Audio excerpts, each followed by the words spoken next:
Sabemos que es un gran profesional, un mejor político, una buena persona, y yo creo que la labor que le está haciendo con los jóvenes del Perú, del país, con la Casa de la Constitución y con las tareas enmendadas a los jóvenes del Perú, yo creo que debemos alabar su tarea, muy profesional, muy política, muy costosa en términos de sacrificio personal, familiar, y le deseamos la mejor de las suertes. Gracias, Tito.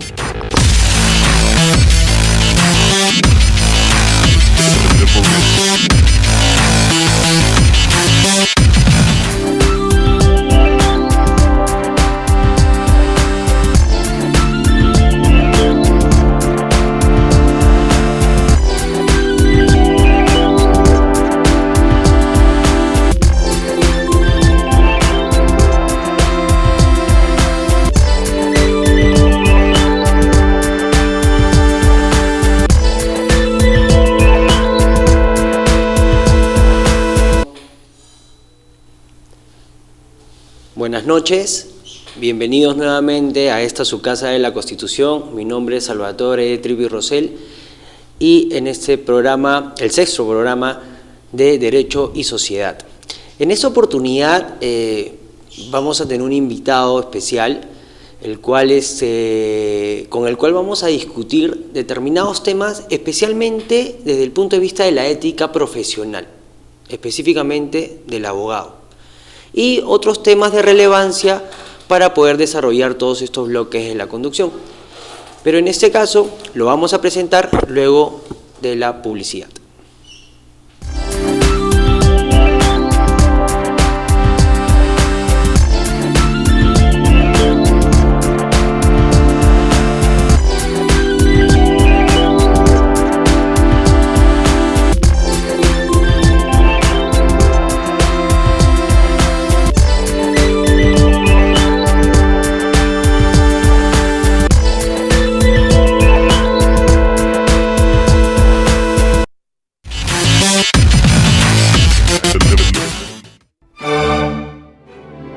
Opinión libre, todos los lunes a las 6 de la tarde. Nuestro nuevo segmento, Termómetro Legislativo. Las noticias políticas de la semana.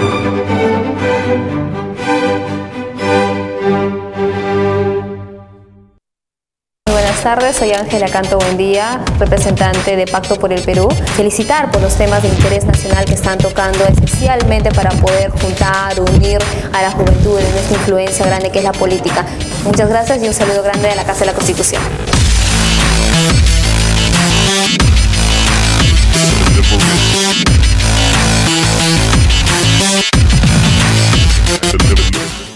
Hola, mi nombre es Marco Ramírez, presidente de Ashanti Perú, la red peruana de jóvenes afrodescendientes. Quiero mandar un saludo a la Casa de la Constitución Televisión. Creo que es un espacio muy interesante que está generando la reflexión de la democracia a partir de los jóvenes en el Perú. Un saludo y que sigan los éxitos.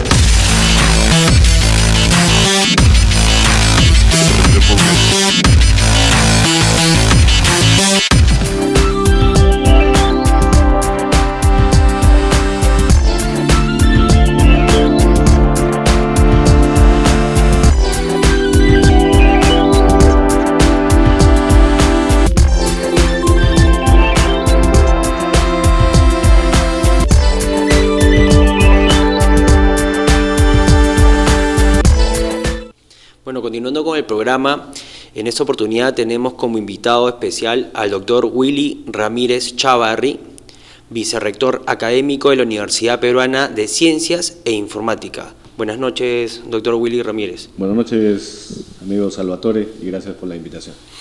Doctor, en los programas anteriores hemos estado tratando bastante sobre temas, pues, no de derecho penal, temas sobre criminalidad organizada, prevención, medidas cautelares, pero una de las cosas que nos pedía el público es también, oye, pero ¿por qué no tratan los temas qué es lo que deben hacer los abogados y cuál es su código de ética al cual se le debe aplicar? Porque muchas personas me comentan, ¿no?, en la web que se ven afectados a veces por los colegas abogados. Y yo creo que sería bueno es que el público sepa qué es lo que deben hacer frente a ello, pero no sin antes darle una breve explicación de qué es lo que el abogado realiza y cuál es su rol social en realidad. Bueno, el abogado y las abogadas no son hombres y mujeres que han estudiado la carrera de Derecho durante 6 años, en la mayoría de los casos. Hay universidades que tienen en 5 años, pero especializado. Lamentablemente en las escuelas y en las facultades de Derecho solamente se lleva una sola asignatura a lo largo de esos 6 años, ¿no? O a lo largo de esos 12 semestres, una sola materia que está referida a la ética profesional. Y lo que se hace puntualmente es una pequeña revisión del Código de Ética del Colegio de Abogados de Lima, y hoy en día existe ya un Código de Ética de la Abogacía Nacional aprobado por la Junta de Decanos de los Colegios de Abogados del Perú en el año 2012 o 2013, si no recuerdo mal. Y eso es importante para poder darle alineamiento a los abogados frente a sus clientes. ¿Cómo sí, lo pero ahí hay que tomar en cuenta también algo de que al otro lado está el usuario o cliente, ¿no? Y lamentablemente al usuario o cliente del abogado, al patrocinado, muchas veces le gusta que se le mienta, que se le engañe, ¿no? Y voy a poner una cuestión puntual, ¿no? Un ejemplo gráfico. Estamos hablando de una obligación de dar suma de dinero. El señor Juan Pérez va al estudio de Salvatore, por ejemplo, ¿no? Y hace la consulta. El abogado Salvatore le dice: pero si usted no puede pagar la cuota, que es de 1.000 soles mensuales, ¿usted cuánto puede pagar? Diría máximo 500. Entonces, autoríceme usted a mí para refinanciar esa deuda, ¿no? Usted se acerca a la entidad financiera, refinancia, etcétera. Esa es una salida. Okay, pero si al costado del estudio de Salvatore hay un estudio, ejemplo, que diga los tigres del derecho, ¿no?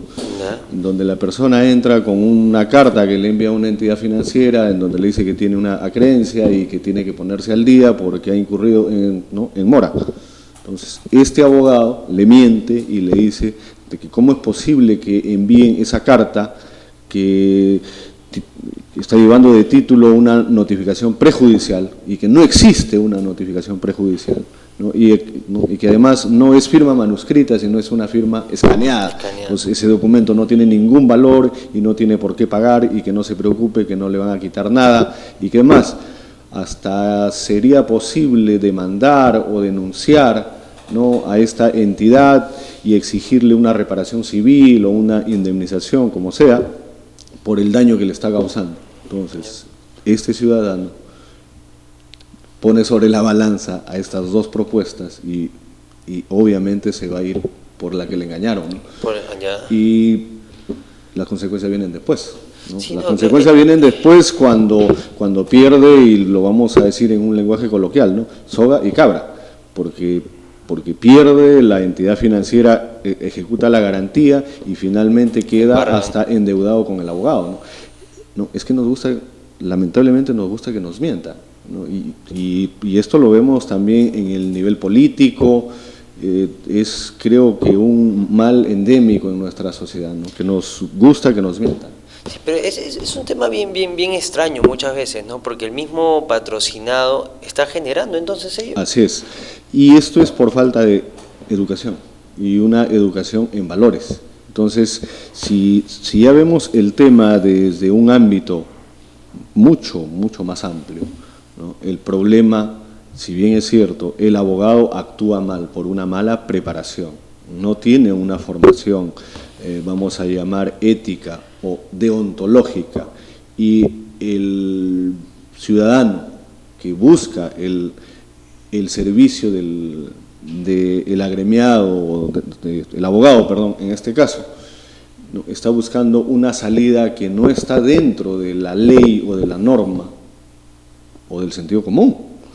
Entonces encuentra a este tipo de abogados, y esa quizás sería una de las causas o uno de los factores por los cuales los abogados en nuestra sociedad somos muy mal vistos, ¿no? Y es una pena, ¿no? Y ahí hay que llamar la atención a nuestro colegio de abogados, ¿no?, porque el colegio es un ente netamente gremial, y que cuenta con una dirección de ética profesional y con un consejo de ética y con un tribunal de honor para sancionar precisamente en el plano deontológico del ejercicio profesional a todos aquellos colegas que no cumplen a cabalidad con su función o con su rol de abogado.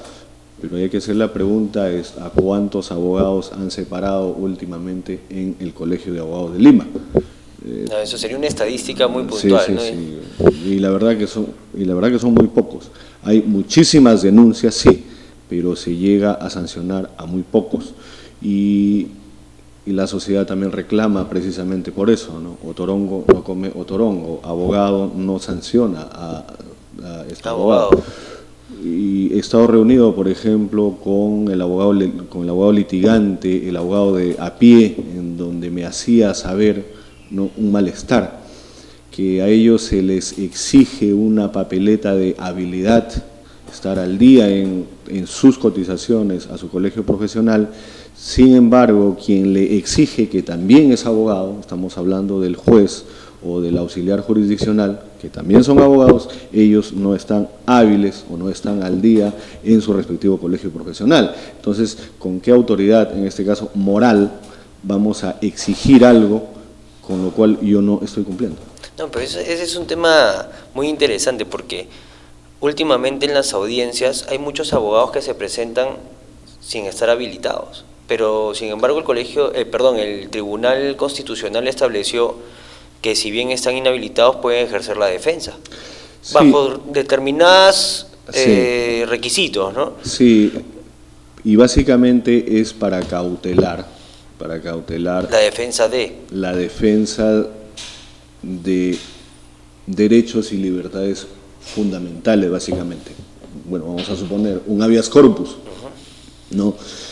Y si el abogado no está hábil, no, es más, en el habeas corpus ni siquiera se requiere firma del abogado, basta con que otra persona vaya y luego ya se formaliza con un escrito que debe estar autorizado por un abogado. En este caso, tratándose de la libertad individual del individuo, de la persona, entonces ya habría una colisión de derechos, ¿no? En este caso, el derecho a la defensa versus el derecho a la libertad individual. Eso es lo que ha hecho que nuestro tribunal dé esa prerrogativa, ¿no?, o haya sido un tanto laxo en ese aspecto puntual. Más allá no. Otro es el derecho de alimentos, por ejemplo, ¿no? Cuando una madre soltera o una madre abandonada está pensando o está necesitando que debe ir al órgano jurisdiccional en busca del auxilio judicial para que el padre o el progenitor de su menor asuma su responsabilidad, sería pues un tanto descabellado pedirle de que el abogado esté hábil. Hay algunas cuestiones puntuales en donde sí se exime de esa exigencia que es el estar habilitado. Ahora, una pregunta, disculpe que lo interrumpa. Hablando de la habilitación, okay, si por un lado tenemos al abogado de la defensa, ¿no? Al abogado de la defensa, que el juez le exija que esté habilitado. La pregunta es, si el fiscal no está habilitado y realiza algún tipo de diligencia preliminar, ¿esta es susceptible de ser declarada nula a futuro? Sí. ¿Por qué? ¿Por qué? Porque es abogado. Todos los magistrados en el Perú son abogados. Los notarios también son abogados. ¿Ya? Entonces, así como un arquitecto o un ingeniero no puede construir un edificio, no puede hacer una construcción si no está habilitado, lo mismo sucede. No nos olvidemos que antes de ser magistrado es abogado y tiene que cumplir. Y luego hay otras cosas. Por ejemplo, hay un artículo del Código Penal que habla del uso indebido de honores, grados y títulos, ¿no? digamos, he tenido la suerte de hablar con un fiscal que firmaba como doctor sin ser doctor, y le dije, ten cuidado porque estás incumpliendo con el artículo del Código Penal, ¿no? Hasta donde yo sé, solo eres abogado. Ese es el mal uso de los términos, de los grados, los títulos, que ya se ha hecho común, ¿no? Y esto también se ha extendido ya en las otras profesiones. Ahora vemos que los odontólogos son doctores, que los farmacéuticos también son doctores, los médicos veterinarios también son doctores, pero no hay que olvidar que en nuestra legislación, al menos en nuestro país, los grados académicos son el de bachiller, maestro y doctor, y uno es requisito de otro, ¿no? En esa secuencia, y el título profesional en nuestro caso es el de abogado. Y para ejercer esta profesión no basta con ser abogado, hay que estar inscrito en un colegio de abogados. Y no basta tampoco con estar inscrito, hay que estar hábil, hay que estar al día, hay que cotizar, porque eso es la exigencia de la norma, pensando en el propio abogado, porque este fondo que se recaude va una parte para su fondo de retiro, para un fondo de previsión social, y otro para los servicios mismos que el colegio en este caso brinda, ¿no? Ahora, si bien es cierto que tienen que estar hábiles, hay un tema muy interesante también. Hay personas que están con la calidad de bachilleres nada más, y están ejerciendo la carrera, o sea, es decir, si bien es cierto lo que pueden hacer sus escritos, todo, pero ellos muchas veces se presentan como ya abogados. Sí, también hay algo que acá en el Perú y creo que es algo que hemos heredado de España, ¿no? Se llama el tinterillaje, ¿no? El tinterillo, que sin ser letrado actúa como tal, ¿no? El Colegio de Abogados cuenta con una dirección de defensa gremial que aparte de ser el personero o el representante legal del colegio ante todas las instituciones públicas y privadas, tiene que erradicar o luchar, en todo caso, contra el ejercicio ilegal de la profesión. Y también es penoso decirlo, ¿no? Existen colegas abogados que venden su firma por una cantidad ínfima de dinero, ¿no? A 5 soles la firma o 10 soles la firma. He tenido la suerte de acercarme, ¿no?, a estos colegas y vea, ahí sí hay algo sorprendente, ¿no? El abogado mal llamado abogado ambulante sí está al día, sí está hábil, sí cotiza, porque de eso vive. Claro, ¿Por qué? Porque si no su firma no vale. Entonces, nuestro colegio profesional está llamado a hacer algo por ellos. No dejarlos de lado. No dejarlo de lado, indudablemente. Claro. Ahora, hay un tema que usted tocó al principio que es muy interesante, ¿no? Eso es que muchas veces las universidades en 6 años de estudios, muchas veces otras en 5 especializadas, solamente tienen un curso nada más de ética, o sea, se ve a grosso modo, se podría decir. Sí. Entonces, pero ¿cuál sería su propuesta? O sea, ¿cuál sería la propuesta?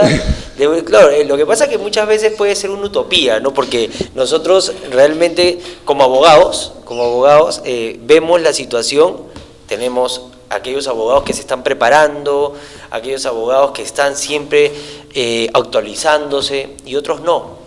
Pero en este caso, porque tenemos que iniciar desde las aulas, ¿cierto? Así es. Entonces, ¿cuál sería una propuesta? Vean, la formación, por más que sea formación profesional, esta debe ser una formación integral. ¿Ya? Integral. Se arrastra aún esa vieja y mala costumbre, por ejemplo, yo no corrijo ortografía porque yo no soy profesor de lengua, yo soy profesor de práctica procesal civil, por ejemplo. Yo no tengo por qué corregir ortografía. Estamos mal, pues. Porque si yo observo que un escrito o que la redacción de mi estudiante ya de los últimos años de Derecho no es la adecuada, yo lo debo corregir. Y no para eso tengo que ser profesor de lengua. Claro. Lo mismo debe suceder con el curso de ética o con la materia o la asignatura de ética. Esta debe estar presente en todas las materias y simplemente ya en los últimos semestres lo que hay que darle es un recordaris de todo ese bagaje que se le ha ido dando, uno, y dos, hay que hacerle conocer, entender y comprender el código de ética que va a vamos a decir, a señalar la pauta en el ejercicio de su profesión, ¿no? Eso lamentablemente no ocurre. Se cree que el curso de ética o de deontología forense es un curso de relleno que hay que encargarle al docente que bueno, que no tiene horas que dictar, ¿no? Eso es algo que hay que corregir en las escuelas y en la Facultad de Derecho, ¿no? Y para ello también hay que reforzar un tanto la parte filosófica, axiológica. Es verdad, porque carrera, ¿no? de todas maneras tenemos que, bueno, como propuesta de muchas personas también se da que hay que implementar determinados valores para que, en todas las carreras, no solamente la de Derecho, sino en todas las carreras, pero bueno, vamos a seguir conversando luego de la publicidad, doctor. ¿Bien?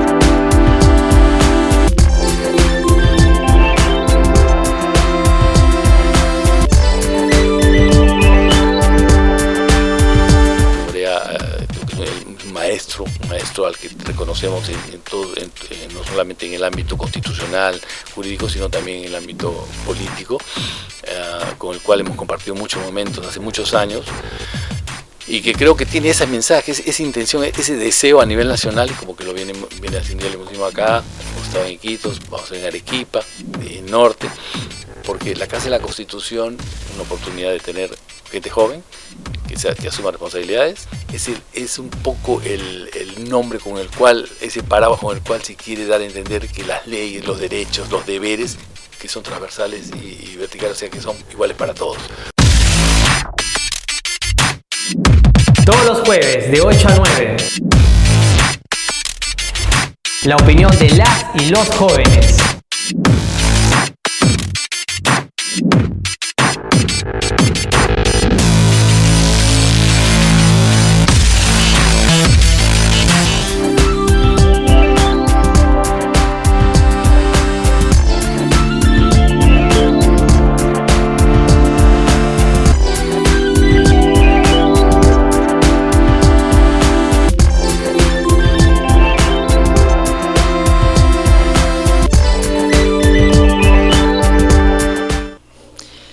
Continuando con el programa, si bien es cierto, hemos hablado que muchas veces las personas se quejan de nuestros colegas, hemos hablado también de que en las universidades muchas veces no se implementa el tema del código de ética, ¿no? que tienen cada uno de los colegios de abogados, así como el último, ¿no? Que ha sido promulgado, si no me equivoco, en 2012, 2013. Unos 2 o 3 años. Sí, ¿no? atrás, ¿no? Entonces, pero bueno, esa es una parte que normalmente puede ser pues siempre vista como crítica.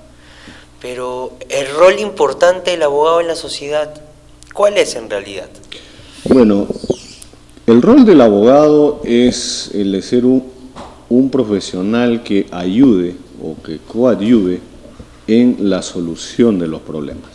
Y ahí también lo vamos a remontar y voy a poner el ejemplo para que se grafique. En un hogar tradicional, ¿no? El joven ingresa a una universidad para estudiar Derecho. Entonces, el padre de familia o la madre de familia contento dice, ya tenemos abogado para que nos defienda. Ojo, para que nos defienda. La pregunta sería, ¿pero de qué te va a defender? ¿acaso no sonaría mejor? ¿Vamos a tener un abogado para que nos asesore, para que nos aconseje? Sería lo mejor, la mejor terminología. Exacto. Lo que falta en nuestra sociedad es una cultura de la justicia preventiva. Justicia preventiva. Y ahí tiene un rol fundamental el abogado. Porque acá estamos haciendo como si fuera el médico, ¿no? Esperamos a sentirnos mal y que nuestra enfermedad ya es incurable prácticamente, recién recurrimos al médico cuando ya no hay nada que hacer. En muchos de los casos, por no decir todos, en el ámbito jurídico, en el ámbito judicial, sucede lo mismo. No se asesoraron bien al momento de contratar, no hicieron la consulta al momento de negociar, no fueron acompañados de un abogado, un letrado, y finalmente se ven inmersos en un gravísimo problema, y frente a ello han ido surgiendo ya medios o métodos alternativos de resolución de conflictos, los famosos MARCs, como el de la conciliación, el arbitraje, en donde también tiene participación el abogado. Pero en el Perú, en nuestra sociedad peruana, en donde predomina o prevalece una cultura de litis, ya hay que avanzar un tanto y dar el siguiente paso y caminar hacia una cultura de paz, una justicia preventiva, ¿no? Y si yo consulto, por ejemplo, a un abogado previo a la elaboración de cualquier contrato, la suma en realidad es mínima, porque más caro me va a salir después al verme inmerso en un largo proceso judicial, ¿no? Y ahí también hay una anécdota que escucho yo de los viejos abogados, ¿no? Y sin que con ello se critique, ¿no? Un abogado viejo que había trabajado 50 años ya, le dice a su hijo, ¿no? Bueno, creo que es hora de que yo descanse. Entonces tú ya eres abogado también, yo me voy a dar la vuelta al mundo y me voy a relajar. Entonces cuando regresa, le pide cuentas al hijo, el informe Entonces el hijo le dice, papá, le dice, ¿tú te acuerdas el proceso de desalojo que tenemos en el distrito de Pueblo Libre? Claro. Mira, de los 20 años que han tardado, yo ya lo hice en menos de una semana, ¿no? El viejo abogado se sorprende, le dice, ¿cómo? Sí, ¿y te acuerdas de la obligación de dar suma de dinero que tenemos? Que ya tiene 5 años, también ya lo resolví en 2 días. Entonces el abogado viejo responde, oye tonto, ¿y con qué crees que te he pagado tus estudios? ¿Se dan cuenta? Entonces esa visión clásica, esa visión tradicional del abogado que en vez de solucionar algún pequeño problema, lo complica más para alargarlo, dilatarlo y poder exprimir al cliente o al patrocinado, eso es algo que hay que cambiar. Y para ello, ¿qué hay que hacer? No solo universidades, porque las universidades finalmente proveen de abogados. Bueno, yo me imagino que también... El filtro debe ser el colegio de abogados. El colegio de abogados. El colegio se debe preocupar por las especializaciones, por las especialidades. Por ejemplo, el colegio médico tiene un registro nacional de especialistas. Entonces, aquel médico que logra hacer una especialidad tiene otro registro. Los ingenieros, el colegio de ingenieros, es colegio de ingenieros y nada más, pero tiene capítulos en donde cada uno de los ingenieros está agrupado de acuerdo a su especialidad. ¿Por qué no hacer? Por ejemplo, cuando yo me gradué de magíster en administración de negocios, me fui llevando mi diploma o copia de mi diploma al colegio de abogados, esto ya hace más de 11 años, ¿no? Y simplemente me dijeron de que yo ya era doctor y que eso no servía. Pero no, en realidad no es así, pues eso es algo que hay que cambiar. Entonces hay que convocar quizás a todos los agremiados para actualizar la base de datos, inscribir en el colegio si ya tienen una especialidad, tienen una maestría, tienen un doctorado, para actualizar esa base de datos y que esa base de datos además sea pública. El colegio médico ya nos está dando el ejemplo. Es decir, conoce tu médico, uno ingresa, ¿no?, con el nombre o con el número de colegiatura del médico y sabe desde cuándo está titulado, cuál es su especialidad, ¿no? Y se han descubierto casos, ¿no?, en donde un anestesiólogo resultaba operando, ¿no?, algunas cuestiones de estética, ¿no? Sí, ¿no? Cuando su especialidad es otra, o un urólogo operando a alguien de la garganta, no. Eso es lo que hay que evitar, y para eso hay que hacer un llamado de atención a todos los colegios de abogados del Perú para iniciar ya la inscripción de las especialidades que pueden ser acreditadas con un título de una segunda especialidad o con una maestría y, ¿por qué no?, un doctorado también. Y eso es interesante porque eso generaría mayor prestigio al mismo colegio, ¿no? Y no solamente eso, sería de mucha utilidad para la sociedad. Si yo como ciudadano no conozco un abogado especializado, por ejemplo, derecho tributario, pero derecho tributario municipal, vean, porque tengo un problema con la municipalidad. Entonces, ¿a dónde recurro? Normalmente a Google, ¿no? A Google, pero Google me debe enviar, ¿no?, al colegio de abogados en donde está registrado quiénes son los especialistas o quiénes son los expertos, en todo caso, en esa subespecialidad. Entonces, porque puedo caer en las manos de otro abogado que, por no perder el cliente, lo toma y finalmente resulta engañado y complicado, ¿no? Y más aún, con eso también se podría tener una relación directa colegio de abogados, abogado en sí agremiado, porque muchas veces parece una separación, ¿no? Un divorcio, ¿no? Y patrocinado, ¿no? Entonces, eso sería muy interesante, tener una base de datos así. Sí. Aparte de todo ello, ya no habría pues mucha cabida para aquellas personas que puedan decir, oye, no, te van a estafar, que no hay que mejor con no, porque él te lo consigue más rápido, pero lo que muchas veces se da el más rápido, que si bien es cierto, tenemos una parte, como usted bien lo dijo en su ejemplo, ¿no?, del joven abogado y del abogado clásico, que algunos tienen un tiempo, ¿no?, mientras que el otro le da mayor celeridad, como sea, pero dentro de la legalidad, hablándolo así, pero también está la otra parte, ¿no?, los abogados que trabajan en el Estado.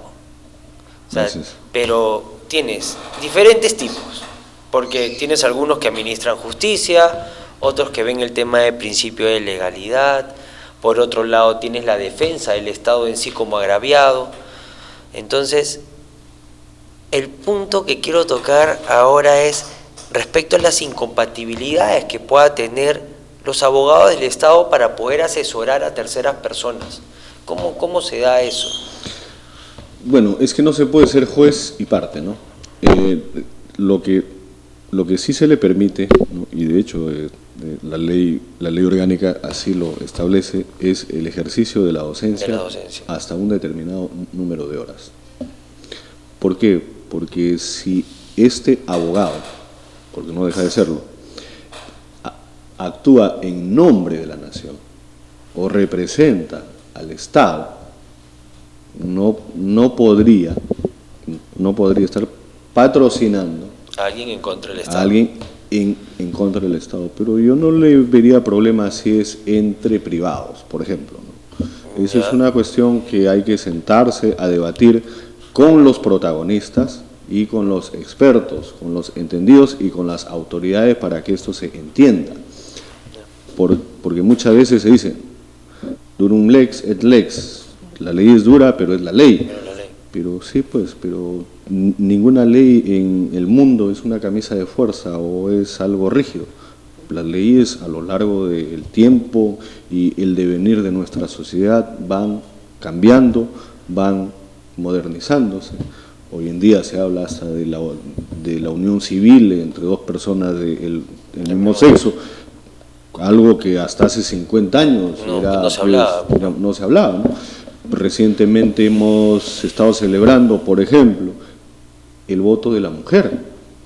Y vea, parece algo que es arcaico, pero hasta hace muy poco en nuestro país la mujer no votaba. Entonces, todas esas normas hay que reevaluarlas, hay que replantearlas y con amplia participación de todos los involucrados, ¿no? En el caso puntual que mencionas, entonces hay que escuchar y ver si hay alguna salida, pero cuando se trate de algún litigio en donde participa el Estado, es mejor que este abogado que actúa en nombre y en representación del Estado o de la Nación se abstenga o está obligado a abstenerse. Sí, y eso es un problema porque muchas personas comentan ello, ¿no? Que, por ejemplo, ellos están en un proceso, por ejemplo, de alimentos. ¿Ya?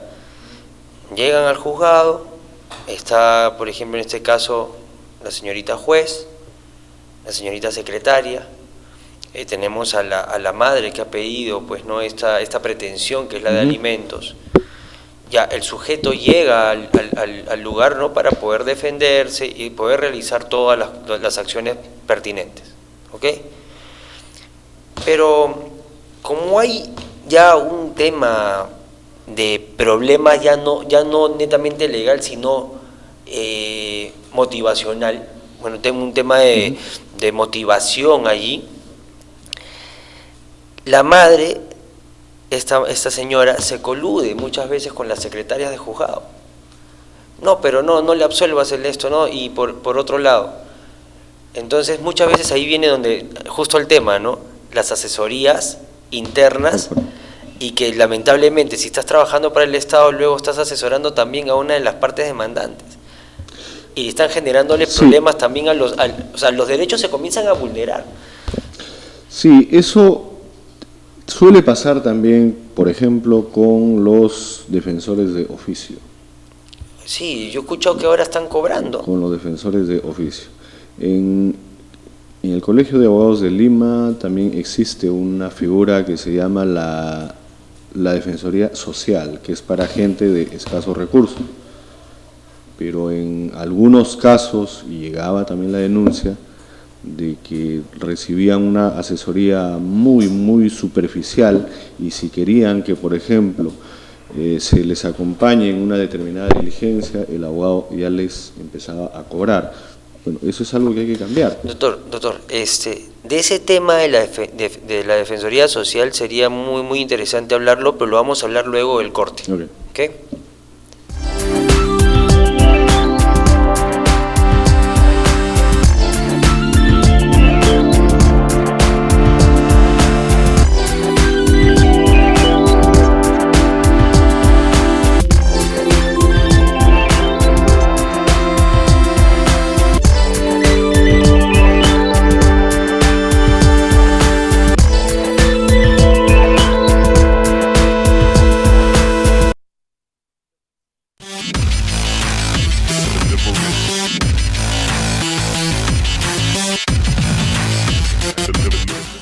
Buenas noches, mi nombre es Joel Odargusquiza, pertenezco a la organización Ciudadanas y Ciudadanos. Saludo para Casa de la Constitución Televisión. Reconozco el trabajo que vienen realizando, fomentando y promoviendo la participación de la nueva generación para el fortalecimiento de la democracia. Esperamos que sigan trabajando así y mis mejores deseos para que ese trabajo dé los resultados pronto. Gracias.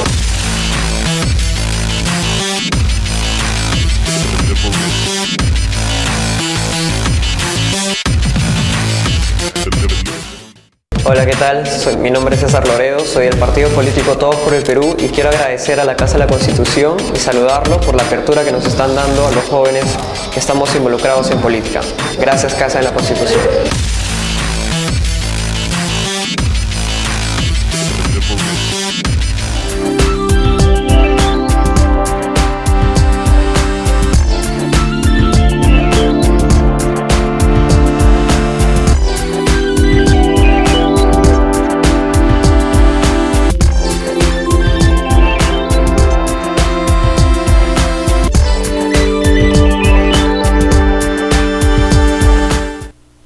Continuando con el programa, hay un tema muy importante que ha tocado el doctor Willy Ramírez, que es respecto a la Defensoría Social, ¿cierto? Es la Defensoría Social. Ahora, por un lado el Estado te ofrece la Defensoría de Oficio. De oficio.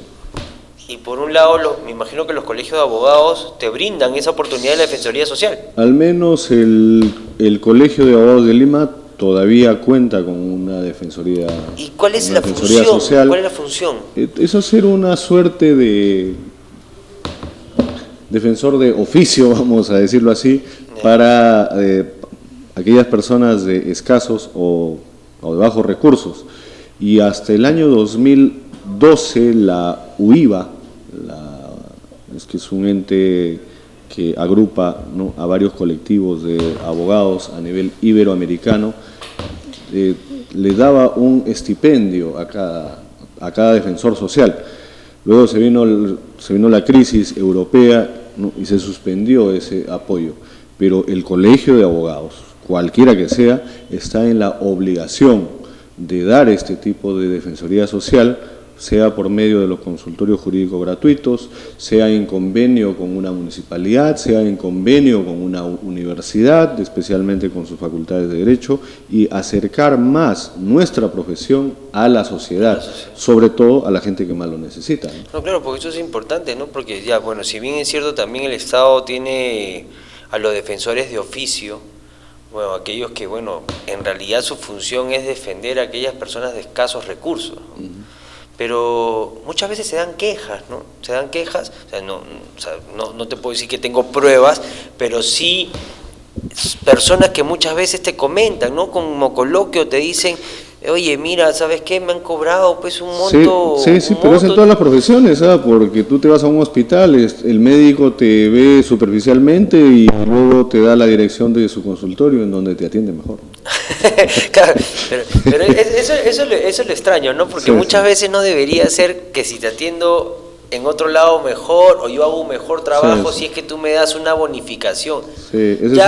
Ya de por sí, yo me imagino que si tienes un defensor social en el CAL, por ejemplo, a esta persona se le da un dinero por esa acción, ¿o no? No, anteriormente se les daba, ¿no?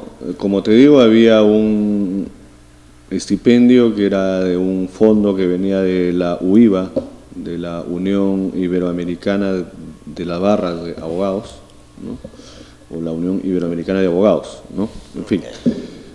Luego, ¿qué se hizo? Que a los defensores sociales se les daba becas en los cursos de especialización, en algunos diplomados que el propio colegio organizaba, ¿no? Pues es una forma, bueno, esa es una forma, ¿no? O sea, ya no te estoy dando dinero que venía de Europa, sino ahora te estoy dando una beca que el valor está ahí, ¿no? Está en el mercado. Claro.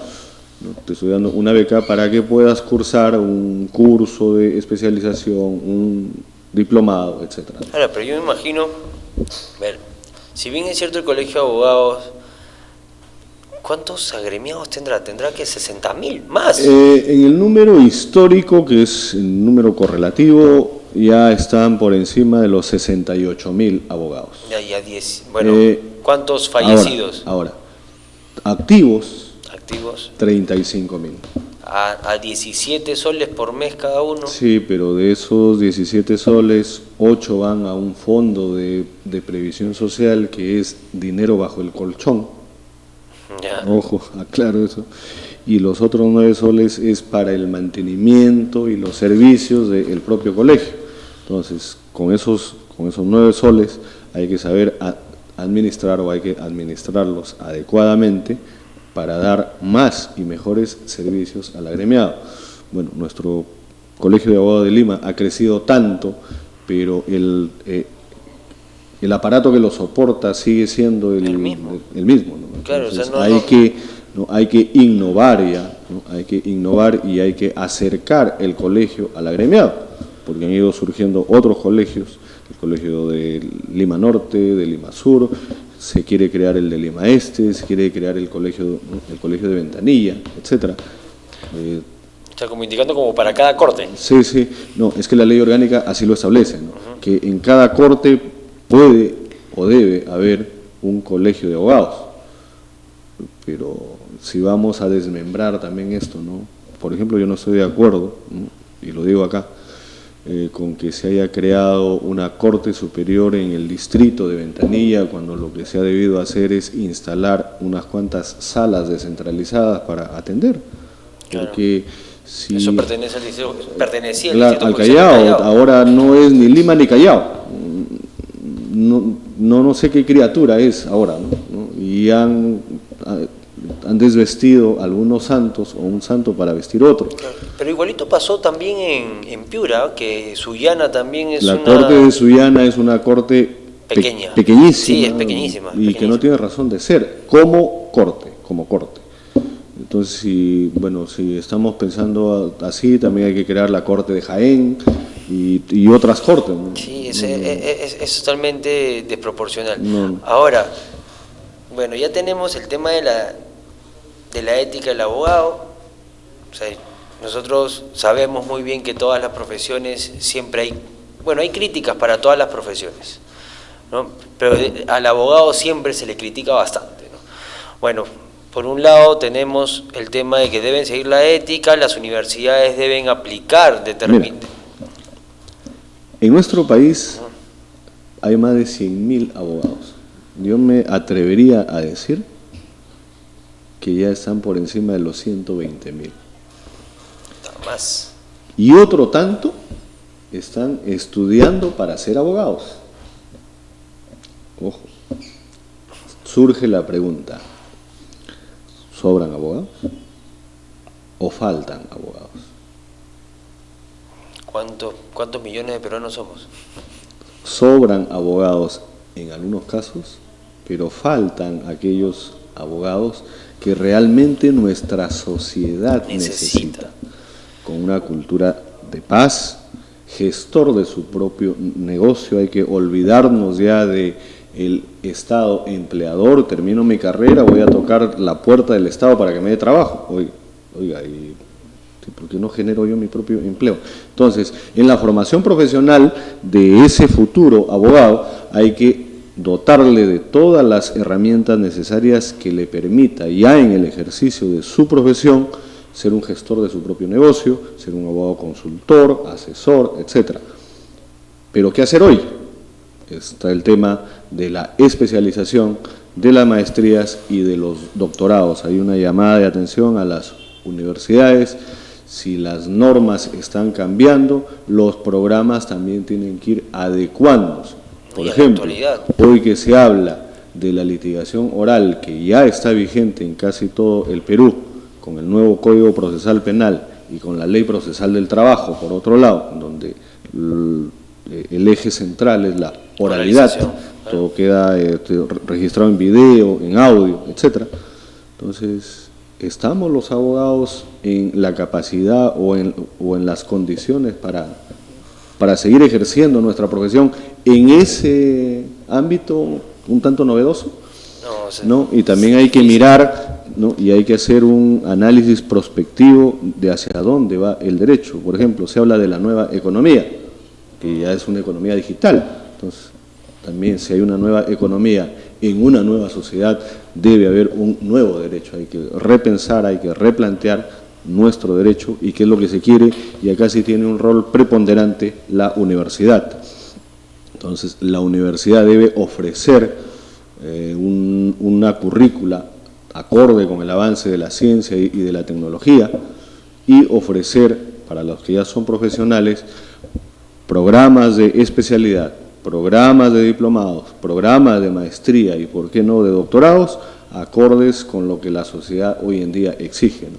En la universidad que yo dirijo, por ejemplo, estamos diseñando una maestría intensiva, porque la ley así ya lo establece, de 2 semestres, 2 ciclos de 24 créditos cada uno, estamos hablando de un total de 48, en derecho penal y procesal penal, por ejemplo. Qué interesante, que, o sea, los dos juntos. Sí, los dos juntos, porque se viene a Lima con fuerza el nuevo Código Procesal Penal y no estamos preparados para ello, me incluyo, no estamos preparados. Entonces, vamos a ofrecer esta maestría un tanto novedosa que se ha venido dando a nivel de cursos, de diplomados, etcétera, pero qué mejor que una maestría, que es un grado académico recogido y reconocido por la ley universitaria, y para cumplir también la exigencia que la propia ley universitaria impone, que para ejercer la docencia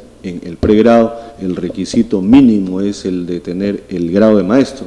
Entonces hay que cumplir con la ley y hay que seguir estudiando, hay que seguir especializándonos, y las universidades somos quienes debemos actualizarnos también y ofrecer todos los programas habidos y por haber para que los profesionales, en este caso abogados, no se queden desactualizados, o aletargados en el tiempo o en el espacio, sino el abogado sea un abogado moderno, que conozca de las nuevas tendencias del derecho, por ejemplo, que van en tres ejes: el derecho y las nuevas tecnologías, por un lado, derecho y medio ambiente, por otro lado, derecho y la ingeniería genética, por otro lado. No estamos aún formando a los nuevos abogados que nuestra sociedad requiere, y ahí se critica,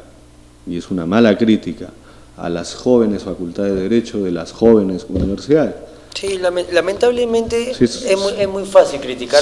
Sí, pero ¿quiénes son los culpables de los graves problemas? Los de la vieja universidad, los de la vieja escuela. Vean, entonces yo creo que hay que dar paso ya a las nuevas generaciones, de los abogados, ¿no?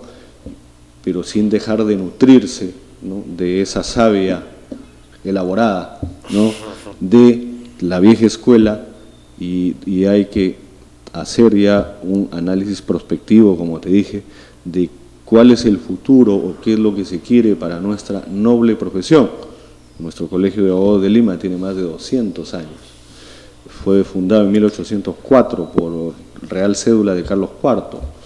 Entonces, y a lo largo de estos últimos años ha ido perdiendo protagonismo, se ha ido dedicando más a resolver asuntos o cuestiones internas, pero no nos olvidemos que nuestra bicentenaria institución es la conciencia jurídica del Perú, ¿no? Sí.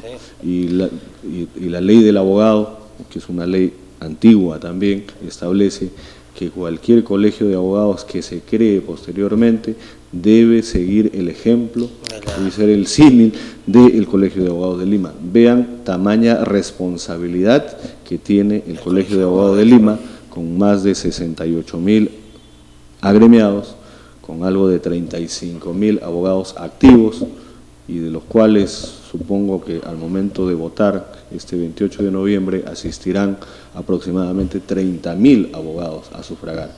Es casi como una elección municipal, ¿no?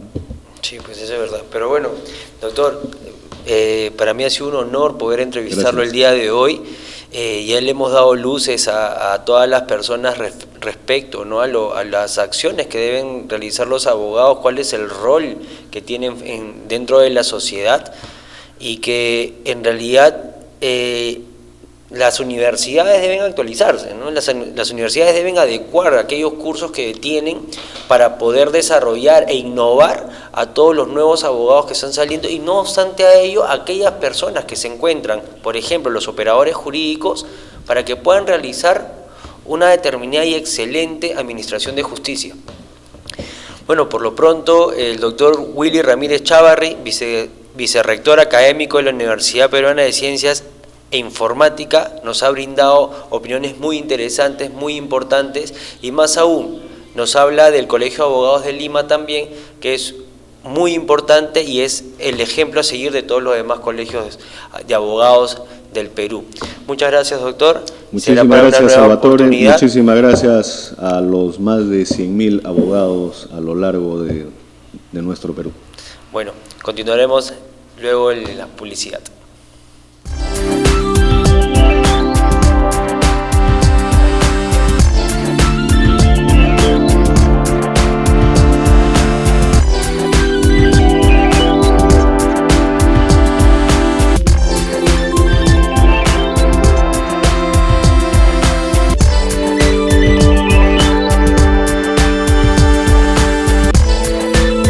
tarea, lo saludamos. Sabemos que es un gran profesional, un mejor político, una buena persona, y yo creo que la labor que le está haciendo con los jóvenes del Perú, del país, con la Casa de la Constitución y con las tareas enmendadas a los jóvenes del Perú, yo creo que debemos alabar su tarea, muy profesional, muy política, muy costosa en términos de sacrificio personal, familiar, y le deseamos la mejor de las suertes. Gracias, Tito.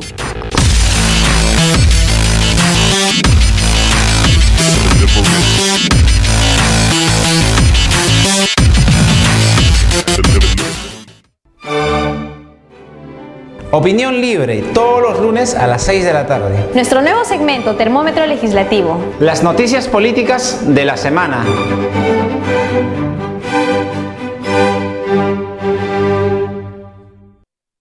Buenas tardes, soy Ángela Canto Buendía, representante de Pacto por el Perú. Felicitar por los temas de interés nacional que están tocando, especialmente para poder juntar, unir a la juventud en esta influencia grande que es la política. Muchas gracias y un saludo grande de la Casa de la Constitución.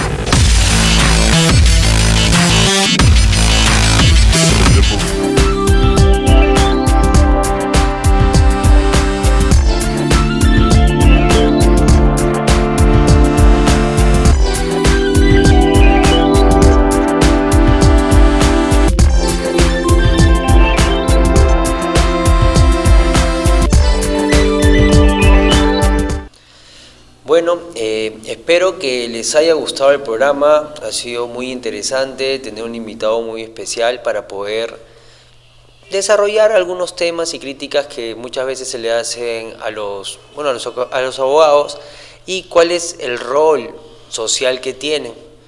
Muy aparte de ello, que es necesario que nosotros como profesionales tengamos que innovarnos y siempre estar pendiente de las cosas para poder actualizarnos y poder ejercer mejor nuestra carrera. Bueno, les agradezco que nos hayan visto en esta oportunidad y los espero el próximo lunes de 7 a 8 de la noche en esta tu Casa de la Constitución. Muchas gracias.